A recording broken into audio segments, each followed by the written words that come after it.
All right, well, welcome to everyone joining us on Facebook and welcome back to our participants. This is Make Sure Your English is English from Magistrad.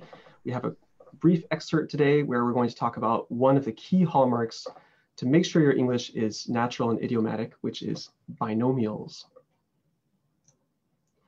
So strictly speaking, in linguistics, binomials are two words deriving from the same source, but by other means of transmission.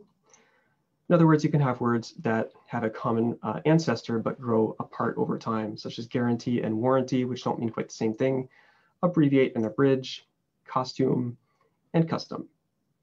But for our purposes, what's more interesting is binomials used in a loose sense to refer to word pairs or expressions that are made up of usually two words and that get a lot of meaning across in very, very little space. And what I love about binomials, they're a great way to make your translations more natural in English, but also they have a historical basis. So after William the Conqueror defeated King Harold of England at the Battle of Hastings, French became the language adopted in the court in Great Britain. And that created a problem because you had a French elite and English workers who had to understand the language and especially the laws that were coming out. So during this period, over those 300 years roughly, English absorbed about 10,000 words. And the medieval writers and lawyers needed to use words from French and from English to be understood by the common folk. So it's actually really interesting how some expressions that are still used today, actually quite a few, come directly from this pairing. You have breaking from Old English and entering from the Norman French. And today we still talk about breaking and entering.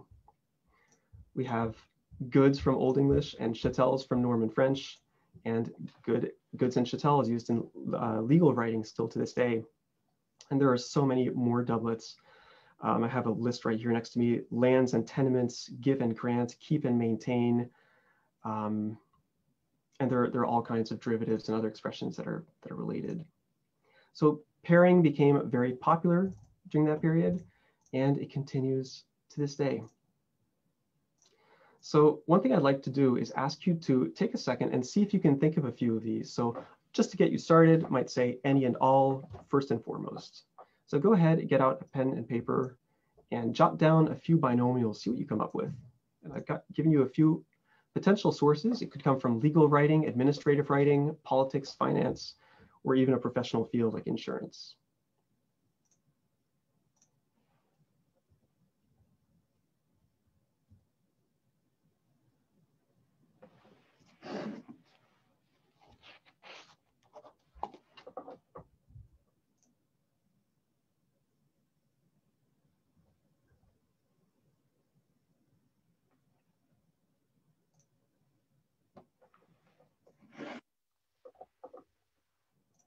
So this is just to get you thinking, to give you another 30 seconds, then we'll jump in and take a look.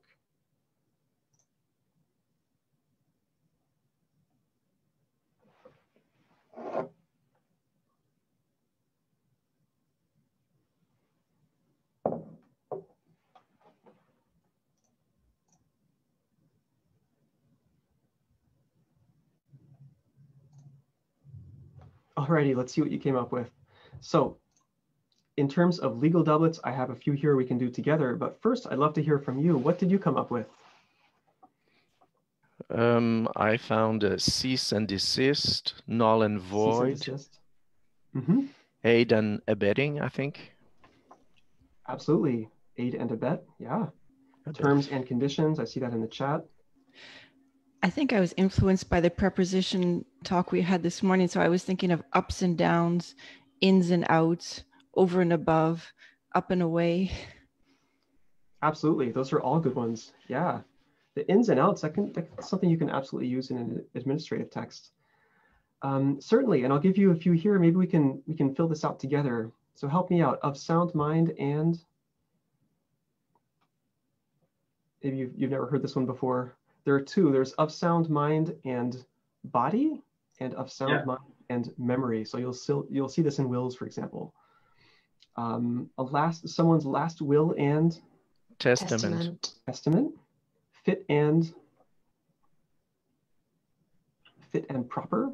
Perhaps you haven't seen that one before. This one I'm sure you've seen before. Save and... Safe and sound. No, that's something else. That is a good one. Safe and sound in a different category. Here we're talking about exceptions, so save and accept. And you sometimes have to be careful in legal writing because you'll have something like save and accept exceptions. You'll have to reword it, say something like save, potential exceptions or something. Any and All. any and all. So that's still very common in legal writing. They'll talk about any and all wrongdoing or something like that. Final and...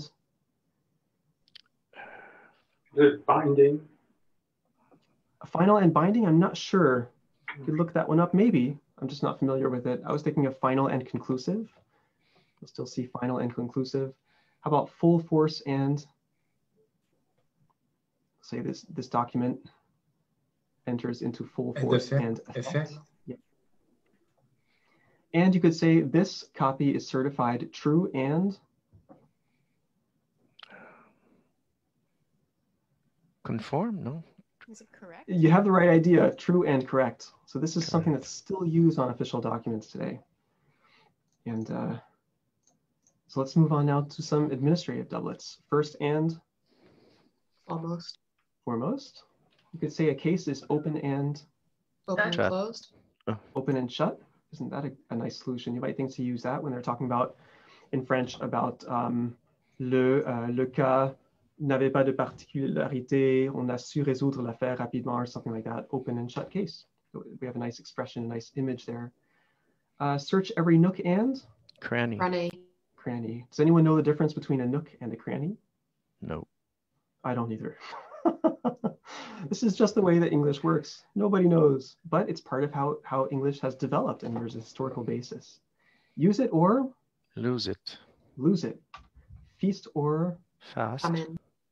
Famine. So people will often say, Famine. for example, translation is a feast or famine profession. So sometimes you have lots of work, and then other times it's very sparse. How about slowly but? Surely. Surely. Surely.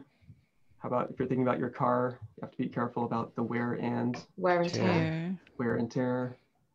And you might talk about how we have rules and Regulations. regulations. Absolutely.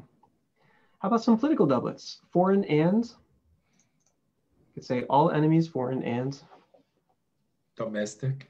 domestic. Identify friend or Oh. Oh. foe. You could say that guy was really ranting and Raving. Raving. raving. Absolutely. Lo and Behold. lo and behold. We already mentioned aid and abet. If you're not feeling very well, you might say you're down and Under. Out. down and out is the one that I've heard. Down and out. And if you see something in French like vicissitude, sometimes you can say trials and Tribulations. Tribulations. tribulations. You might say it's my way or The Highway. highway. the There's highway. also clear and present danger is one that you hear a lot. Clear and present danger. Yeah. There you go. So unfortunately, many translators shy away from using doublets because they are told that they're redundant. And I would encourage anyone who's shy about using these to go and read Pulitzer-winning nonfiction, go read the Harvard Business Review, go read good publications in English, and you'll see that good writing in English absolutely uses doublets. They're part of the language. They're part and parcel of the language. This one right there. And native speakers use them constantly in their spoken and written English. So this is something we should not shy away from as English translators. Quite the opposite. It's a great way to round out your sentences. And you'll see that it actually solves a lot of sentence structure problems. So we'll see an example a bit later on. We shouldn't be afraid. And conversely, I'm sorry, go ahead. I have a question, sorry. What do you think of efficient and effective? I see this all the time, and to me it's redundant. People claim that there are subtleties, but I'm never really convinced. There are differences in usage between being efficient and being effective. Efficient being a little bit more associated with sort of industrial productivity in many cases. So there is a distinction between the two. I haven't seen efficient and effective used as a word pair in text that I've come across. Okay. But perhaps you'd have to check it out. But there is a slight difference between the two, definitely. Do you consider exciting new to be one of those pairs? It's something I come across a lot in the native English text. It's this exciting new initiative it's rolling out next week. And I know my Francophone colleagues have a great deal of difficulty with the word exciting because it always ends up sounding contrived with the en bas non. And often in French, it's tout nouveau. Like they say the tout nouveau, and most translators are all new, brand new. In fact, exciting new tends to be one of those pairs that works well in that context. So. That's an excellent question and brings me to the next point, which is that Francophones often wonder what to do with these. And it is a mistake to over-translate them because in English, we tend to use these binomials just because they're part of the language. And often there's no distinction between the two words, kind of like nook and cranny. So it's over-translation to think you have to translate each separate item in a binomial or trinomial expression. That's a really, really excellent point that you're raising. So in the case of new and exciting, you'd have to see based on the context what you're going to do with that in French. I don't know. I work into English myself. I can tell you that new usually stays because that has marketing value. And exciting, you'd have to see. Perhaps we could ask François, who's here with us, what he thinks about exciting, if it's always necessary to translate it. Exciting est absolument un mot extrêmement difficile à traduire en français. Il y a un article du deuxième traducteur averti où j'en parle. Moi, ce que je trouve très intéressant dans ce que vous veniez de dire, c'est Jonathan, je pense, qui a parlé. Alors, si vous constatez que dans les textes rédigés en français, vous avez simplement tout nouveau, moi, je trouve ça très inspirant. Pour moi, ça devient la solution à partir de maintenant. Donc, effectivement, on va brand new en anglais, new and exciting, etc. Puis savoir qu'en français, généralement, on se contente de tout nouveau sans chercher à dire que c'est excitant ou emballant ou enthousiasmant, qui sont tous des mots très, très lourds en français. Ben, je suis content. Moi, je le prends plus comme une solution. Je reçois la réponse plus que j'en donne une, finalement.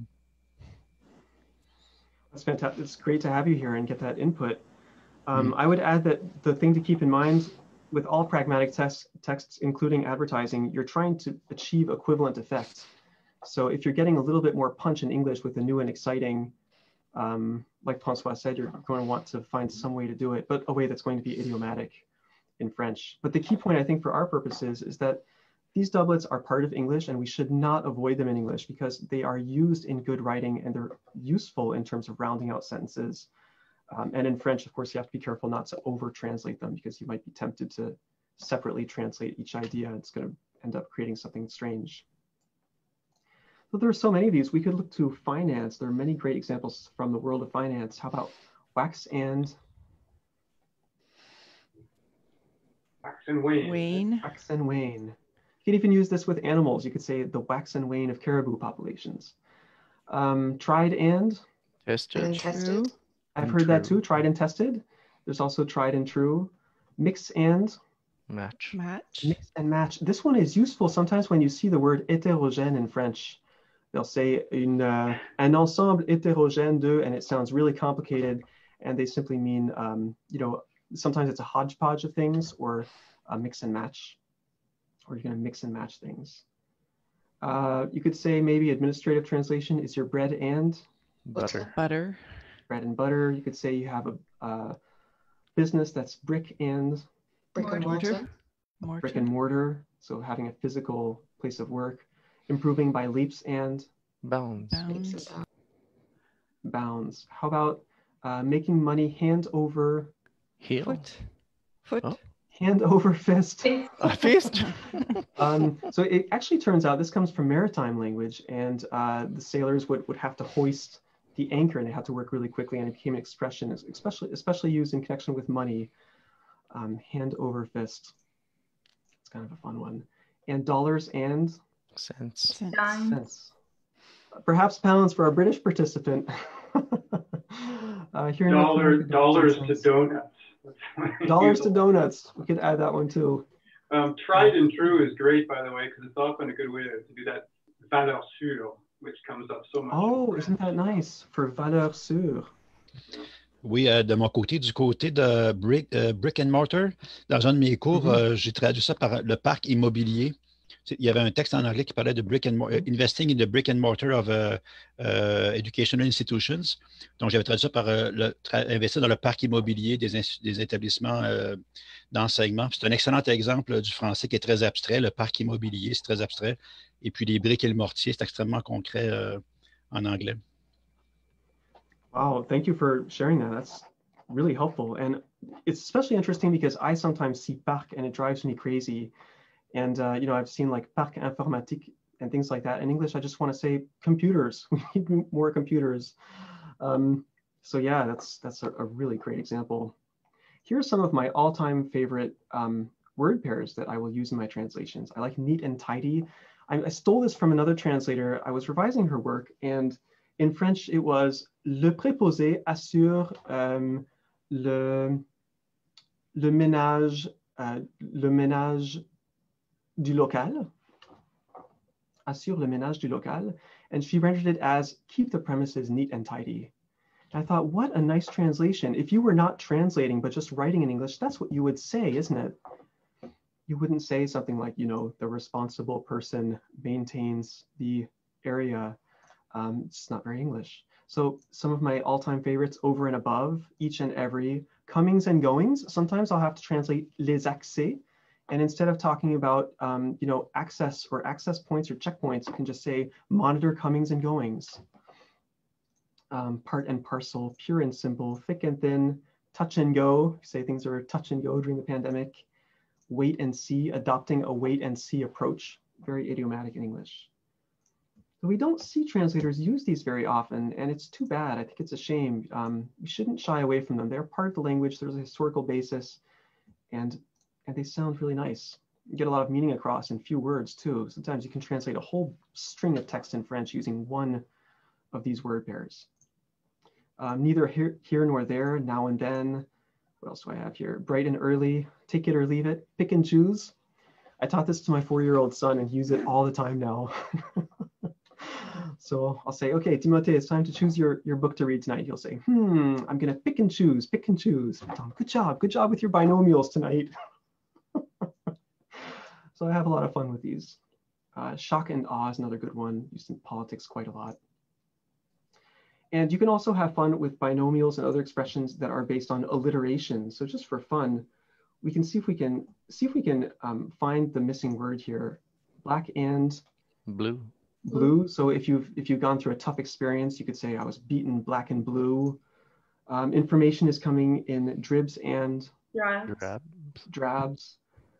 We had to work fast and furious. Read and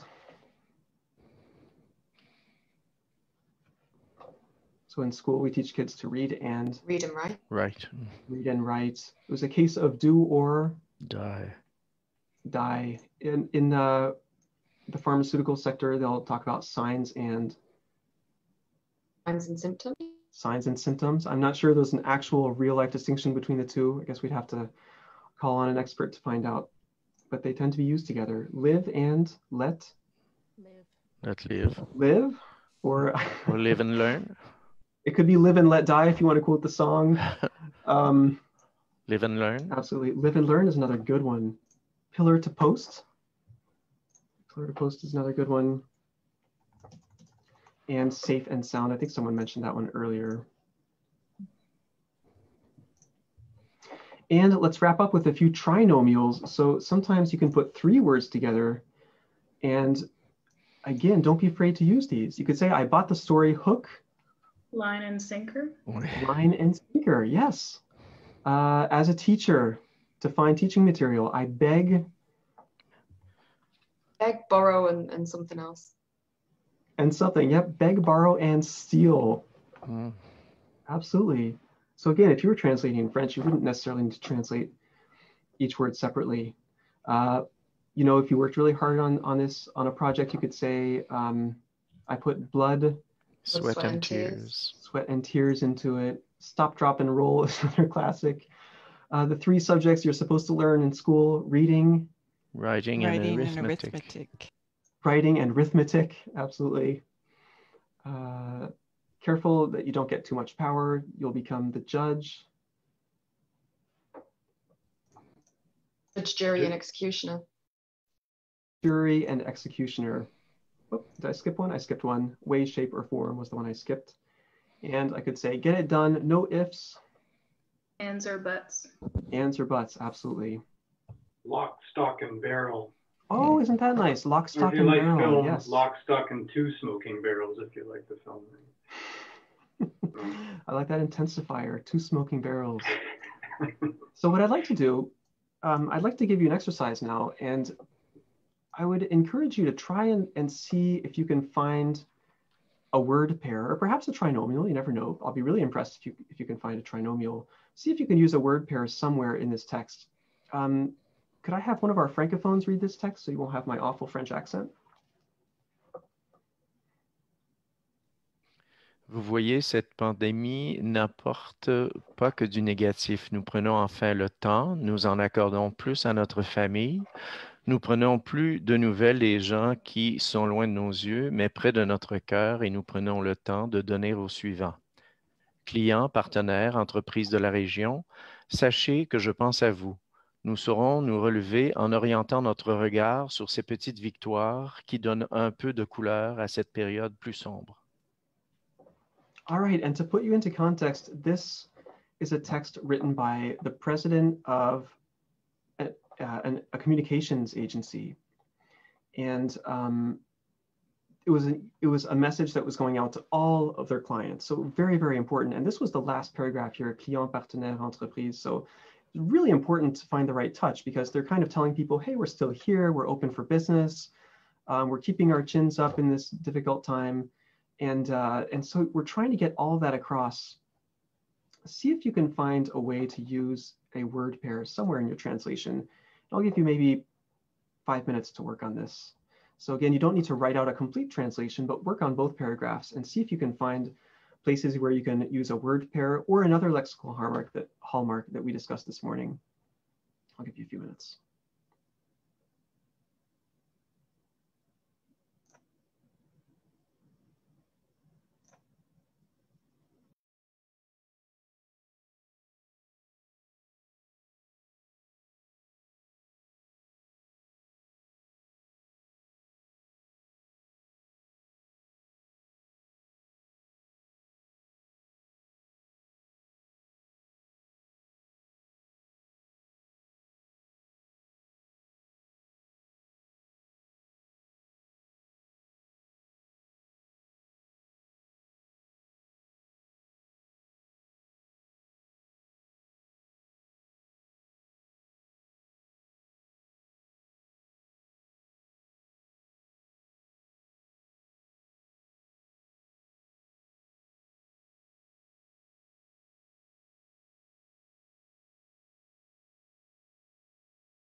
Bits and pieces.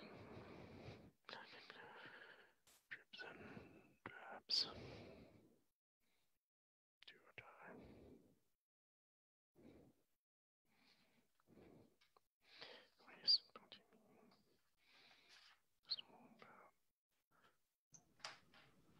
So if you don't mind during the exercise, if you can just mute your microphones because I see that 1 or 2 are activated.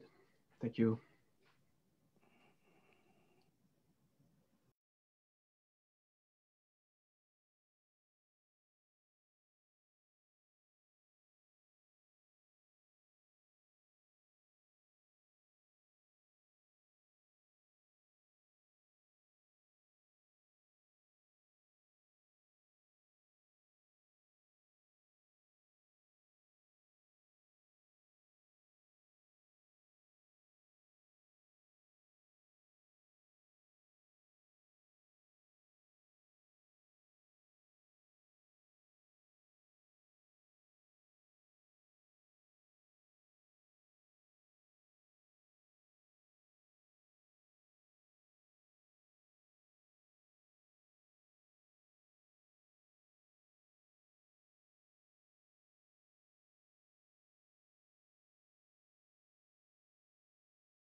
Shall we take a look?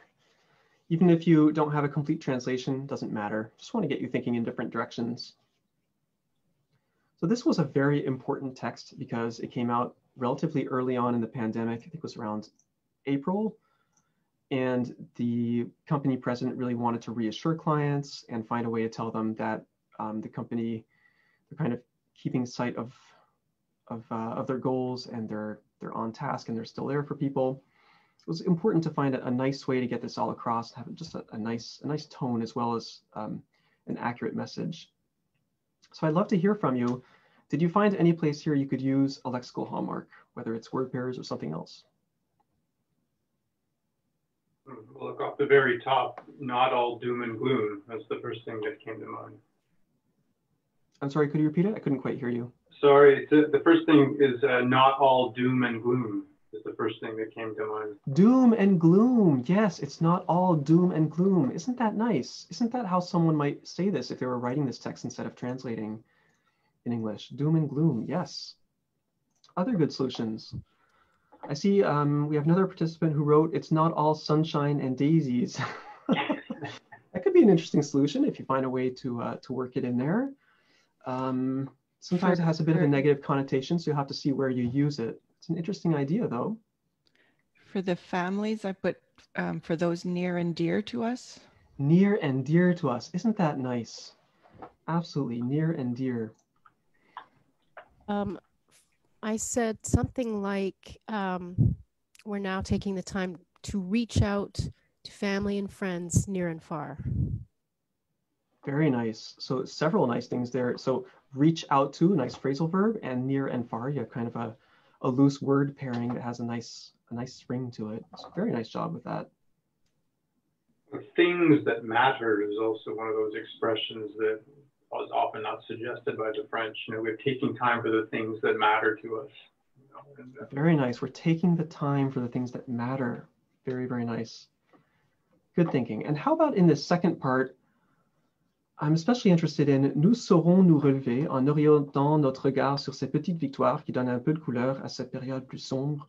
To put you in context, earlier in this letter, they were saying, we're doing virtual mixers, for example, virtual happy hours. We're having lunch together online through Zoom. So the company is still socially active and having fun together and keeping up morale. That's kind of what we're trying to say here. Does anyone find a nice solution for that last sentence?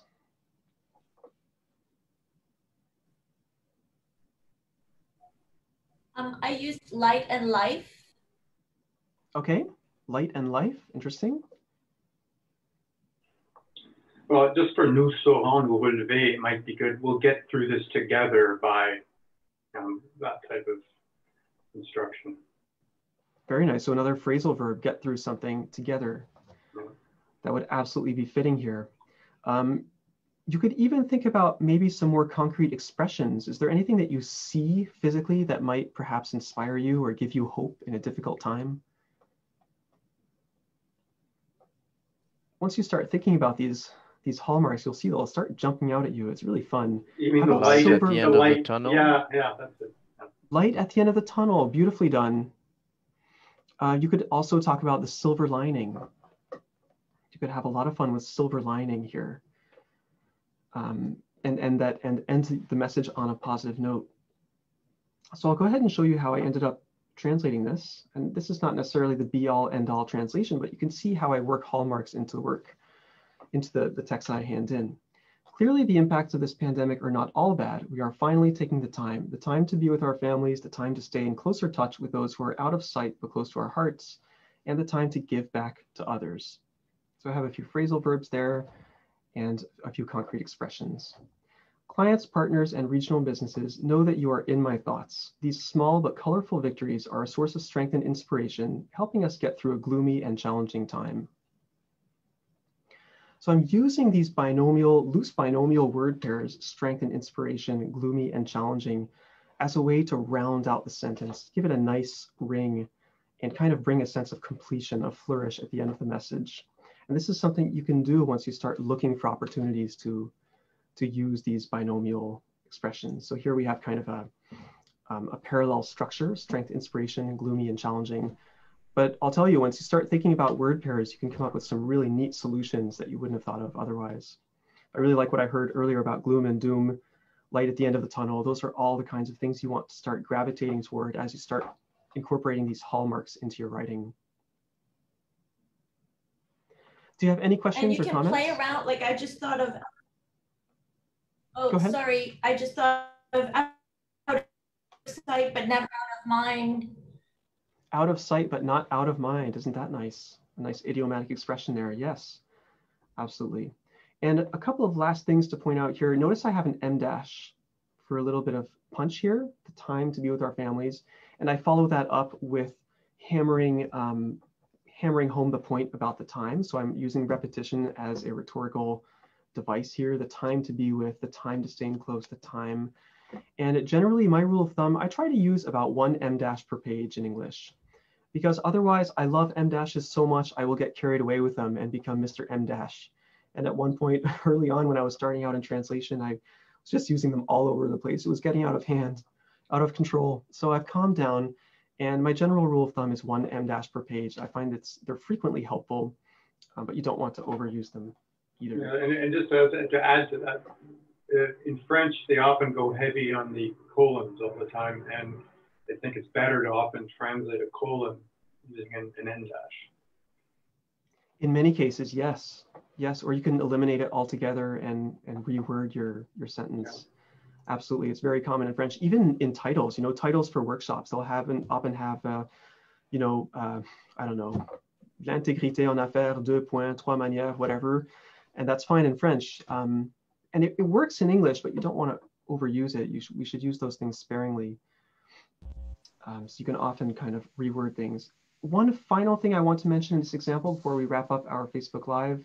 Notice at the end, strength and inspiration, comma, helping us get through a gloomy and challenging time. Often when I have a tough sentence and I can't quite figure out how to put it all together, I'll ask myself another one of those key hallmark questions, which is, can I use comma present participle? Can I use comma ing to have some kind of flow where we're going somewhere in English? Because if you translate literally from French, I find often you'll have sentences where you have a lot of information, but it doesn't really feel like it's going anywhere. And that comma ing brings a sense of completion. I find is really, really nice, just has a nice aesthetic touch to it. So that's another one that we'll talk about more in the workshop. You'll have more opportunities to work on the comma ing structures. But bottom line, don't be afraid to use word pairs in your translations. They're a great way to make your writing more idiomatic and to round out those sentences. So that concludes the Facebook Live. Thank you very much for joining us, and I hope it's been helpful.